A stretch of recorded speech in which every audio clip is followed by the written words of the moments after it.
بسم الله الرحمن الرحیم.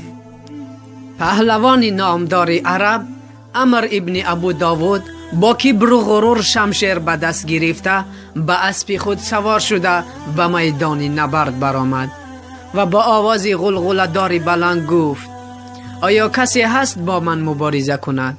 آن لحظه سکوت و خاموشی و دهشت همه را فرا گرفته کسی از صحابگان به وی پاسخ نمیداد. کسی جرأت نمی کرد که در مقابل عمر ابن ابو داود به مبارزه برآید، چونکه او یکی از بهترین پهلوانان مشرکین عرب بوده با یک ضربه مخالفان خود را زنده نمی گذاشت.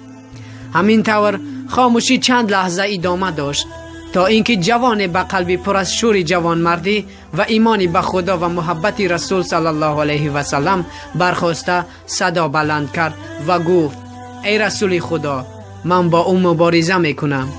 آن جوان علی ابن ابو طالب رضی الله تعالی عنه بود. پیامبر صلی الله علیه و سلم با شفقت و مهربانی به علی نگریسته گفت: بنشین، او امر است. علی برگشته نشست. سخنهای مسخره آمیز و متکبرانه امر تا رفت زیاد میشد.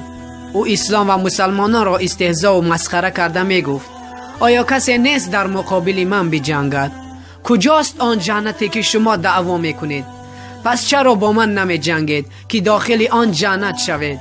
آیا جنت را نمی خواهید؟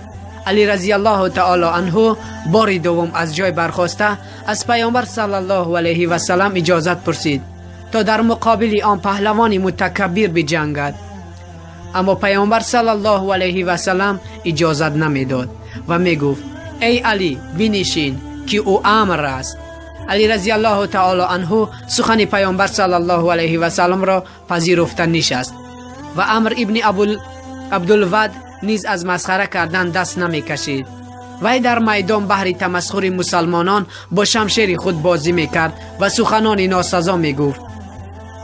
چون از چنین سخنان زشت و ناسزای عمر ابن ابو داود قلب علی رضی الله تعالی عنه به تنگ آمده، غیرت و جوانمردیش به جوش آمد. دیگر صبر و طاقت نکرده به نزد پیامبر صلی الله علیه و سلم شتافت و با صدای بلند گفت: ای رسول خدا، من با او می جنگم.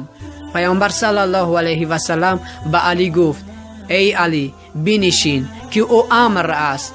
علی رضی الله تعالی عنه با ایمان کامل به خدا گفت: اگرچه امر باشد. بعد از آن علی با یک اراده قوی برای مبارزه به میدان برآمده در رو بروی امر ایستاد.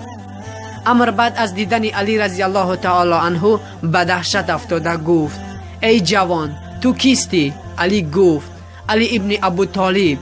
امر گفت: ای پسری برادر، من نمیخواهم خون تو را رزانم، زیرا عمک‌هایت از تو بزرگترند و در اینجا حضور دارند.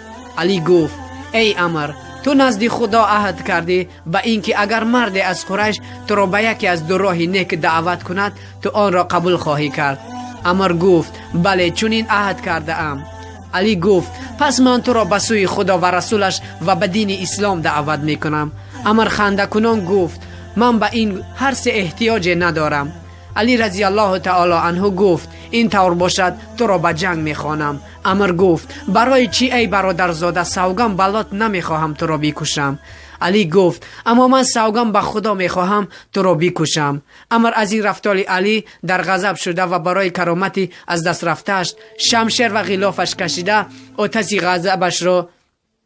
شمشیر از غلافش کشیده آتش غضبش را بالای علی سرازیر کرد. علی با سپر خود دفاع کرد که از ضربه او سرش کمی لط خورد، اما ضربه جوابی علی رگ گردن امر را بریده او را به زمین افکند، به خون خود آغشته کرد.